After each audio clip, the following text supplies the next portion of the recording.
മിശിഹായിൽ പ്രിയ സ്നേഹിതരെ, നോമ്പുകാല ചിന്തകളിലേക്ക് ഏവർക്കും സ്നേഹപൂർവം സ്വാഗതം.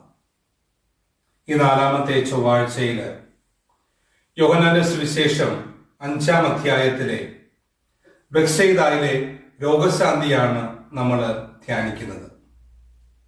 38 വർഷമായിട്ട് സൗഖ്യം ആഗ്രഹിച്ചു കിടന്ന ഒരു മനുഷ്യനെ ഒരു നിമിഷം കൊണ്ട് കർത്താവ് സൗഖ്യപ്പെടുത്തുന്ന സുവിശേഷം. ഈ മനുഷ്യന്റെ അടുക്കലേക്ക് ഈശോ എത്തിക്കൊണ്ട് ചോദിക്കുന്നുണ്ട്, നിനക്ക് സൗഖ്യപ്പെടാൻ ആഗ്രഹമുണ്ടോ? പക്ഷേ ഈ മനുഷ്യന്റെ സമീപനം, ഉത്തരത്തിൽ നിന്ന് അത് വ്യക്തമാണ്. ഈശോ ആരാണെന്നോ ഈശോയുടെ ശക്തി എന്താണെന്നോ അയാൾക്ക് ബോധ്യപ്പെട്ടിരുന്നില്ല. കർത്താവ്, നീ എന്നെ സൗഖ്യപ്പെടുത്തണമേ എന്ന് യാചിക്കുന്നതിന് പകരമായിട്ട് അയാൾ ആഗ്രഹിച്ച കുളത്തിലേക്ക് ജലമിറങ്ങുമ്പോൾ എന്നെ ഇറങ്ങാൻ സഹായിക്കണമേ എന്ന് ഈശോയോട് അഭ്യർത്ഥിക്കുന്ന ഒരു തോന്നൽ.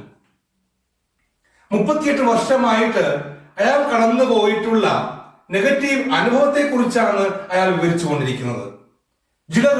ഇളകുമ്പോൾ എന്നെ ഇറക്കുവാനായിട്ട്, ഈ ജലത്തിലേക്ക് ഇറക്കുവാനായിട്ട് ആരുമില്ല എന്നുള്ള പരിഭവം പറച്ചില്, മറിച്ച് കർത്താവെ എന്നെ സൗഖ്യപ്പെടുത്തണമേ എന്ന് യാചിക്കുവാൻ മറന്നു പോകുന്ന, അത് കർത്താവില് വിശ്വാസമില്ലാത്ത ഒരു മനുഷ്യന്റെ ഒരു മനോഭാവം.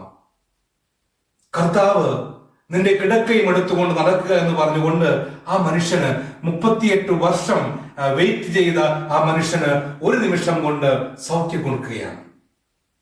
സുവിശേഷത്തിന്റെ സന്ദേശം വളരെ വ്യക്തമാണ്. കർത്താവ് പറയുന്നു, നീ ആശ്രയിക്കേണ്ടത് മനുഷ്യരിലല്ല. നിനക്ക് സൗഖ്യം നൽകുന്നത് അത് ലോകത്തിന്റെ ശക്തിയല്ല, ഈ കുളമോ ഇതിലെ ജലമോ അല്ല, മറിച്ച് നിനക്ക് സൗഖ്യം നൽകുന്ന നിത്യജീവന്റെ ജലമാണ് ഞാൻ, നിത്യജീവന്റെ ഉറവിടമാണ് ഞാനെന്ന് കർത്താവ് ഇന്നത്തെ സുവിശേഷത്തില് വളരെ വ്യക്തമായിട്ട് ബോധ്യപ്പെടുത്തുകയാണ്. ഇതിനെ ശക്തിപ്പെടുത്തുന്ന വചനഭാഗമാണ് തൊട്ടു മുമ്പിലുള്ള അധ്യായം, യോഹന്നാന്റെ സുവിശേഷം 4-ാം അധ്യായത്തിന്റെ ആദ്യ ഭാഗം. അവിടെയും നമ്മൾ ഒരു ജലത്തെ കുറിച്ച് നമ്മൾ ധ്യാനിക്കുന്നുണ്ട്. അവിടെ സമരിയാക്കാരി സ്ത്രീ, ഈ തളർവാദ രോഗി ആശ്രയിച്ചതുപോലെ ഈ സമരിയാക്കാരി സ്ത്രീയും അവരുടെ പൂർവികരും ആശ്രയിച്ച ഒരു കിണറിനെ കുറിച്ചും അതിലെ ജലത്തെ കുറിച്ചും അവൾ വാചാലയാകുന്നുണ്ട്.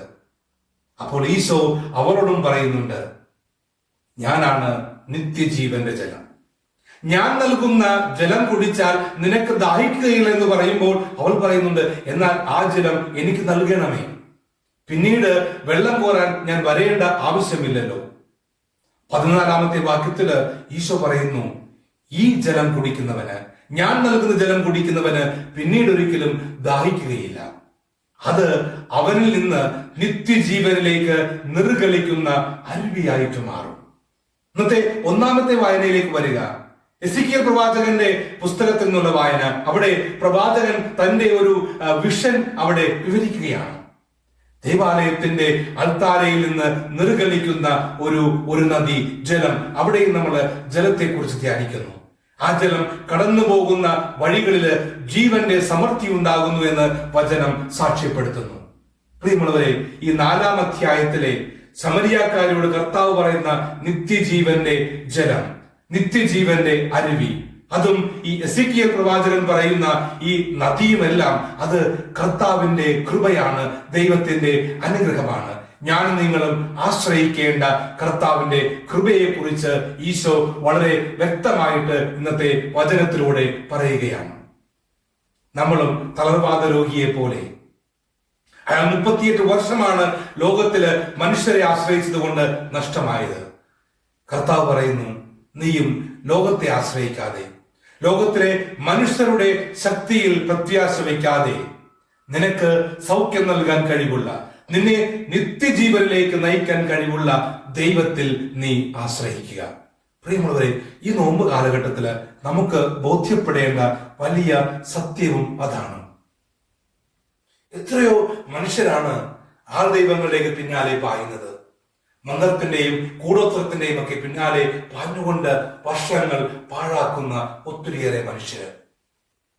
കർത്താവ് ഈ നോമ്പ് കാലഘട്ടത്തില് ഇന്നത്തെ വചനത്തിലൂടെ നമ്മോട് പറയുകയാണ്, ഞാൻ നിങ്ങളും ആശ്രയിക്കേണ്ടത് സൗഖ്യത്തിലേക്ക് നമ്മെ നയിക്കുന്ന, നിത്യജീവനിലേക്ക് നമ്മെ നയിക്കുന്ന, നിത്യജീവന്റെ ഉറവിടമായിട്ടുള്ള കർത്താവിലാണ്.